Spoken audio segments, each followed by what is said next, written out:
You know what I think is missing currently? Natural selection. You see, nowadays the entire concept of natural selection has disappeared. We have too many regulations, and the average length of life is just so much longer than it used to be. While that's not necessarily a bad thing, it means we're consuming our planet's resources at a much higher rate. Which still doesn't really bother me since, there are definitely enough resources for me to survive. But it's still a major problem. You see, natural selection is nature's way of breeding out the useless fucks, but for some reason, we've decided to keep them. Anyway, I think our species needs to bring it back, and I'm here to posit a few ways to do it. With any type of selection, there must be some sort of test to ascertain who is worthy to exist and who isn't. I believe a series of trials should take care of all these problems, and the first is what I like to refer to as extreme shark wrestling.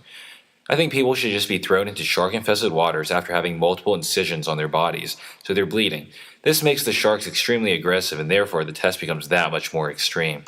Oh, and in order to pass this test, you must kill every shark that comes after you, while surviving at sea, indefinitely. The next trial, I believe we should inject people with advanced influenza at the ripe age of 30 years old. I think the best part about this is that the smart people are going to actually find a cure for their strain, but all the dumb ones are going to die. It's even better because the smarter our species gets, the smarter influenza gets. This ups the ante and we're forced to become smarter still in order to survive.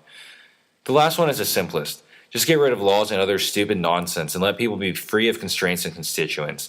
The natural leaders will show themselves and ultimately become challenged by others. These situations should involve combat. I believe gladiatorial combat is incredibly sufficient for this purpose. Anyway, that's just what I feel needs to happen to better our species for a better future and a brighter tomorrow.